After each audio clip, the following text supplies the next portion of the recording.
அண்மை செய்தியை பார்த்து வருகிறோம். திருச்சியில் அரசு பொது மருத்துவமனையில் பிறந்து 3 நாட்களே ஆன ஆண் குழந்தை கடத்தப்பட்டிருந்த நிலையில் இது தொடர்பாக தாவேக தலைவர் விஜய் கேள்விகளை எழுப்பியிருக்கிறார். அது தொடர்பான அண்மை செய்தியை பார்த்து வருகிறோம். கூடுதல் விவரங்களோடு இணைகிறார் நம்முடைய செய்தியாளர் ஜெரி. ஜெரி, வணக்கம். விரிவான விவரங்கள்.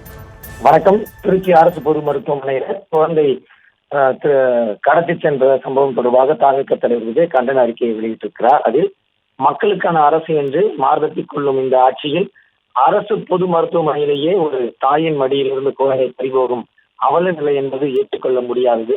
இது ஏழை எளிய மக்களுக்கு பாதுகாப்பற்ற சூழலாகும்.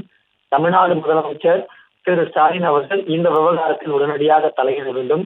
குழந்தையை விரைவாக மீட்கும் நடவடிக்கைகள் மேற்கொள்ள வேண்டும். அந்த பிஞ்சு குழந்தையை புரிந்து தவிக்கும் பெற்றோருக்கு நீதி கிடைக்க செய்ய வேண்டும். மேலும் இந்த குழந்தை கடத்தல் சம்பவத்தில் தொடர்புடைய குற்றவாளிகள் யாராக இருந்தாலும் அவர்கள் மீது தயவுதாட்சியமின்றி மிக கடுமையான சட்ட நடவடிக்கை எடுக்க வேண்டும். அத்தோடு உடனடியாக தமிழகத்தில் உள்ள அனைத்து அரசு பொது மருத்துவமனைகளும் குறிப்பாக பிரசவ வார்டுகளில் எவராலும் ஊடுருவ முடியாத அளவிற்கு பலத்த பாதுகாப்பு ஏற்பாடுகளை செய்ய வேண்டும். இதை உறுதி செய்ய பயோமெட்ரிக் முறை அல்லது அடையாள அட்டை சரிபார்ப்பு போன்ற நவீன தொழில்நுட்பங்களை உடனடியாக நடைமுறைப்படுத்த வேண்டும் என்று வலியுறுத்துகிறேன் என தாவேக தலைவர் விஜய் அறிவுறுத்தியிருக்கிறார்.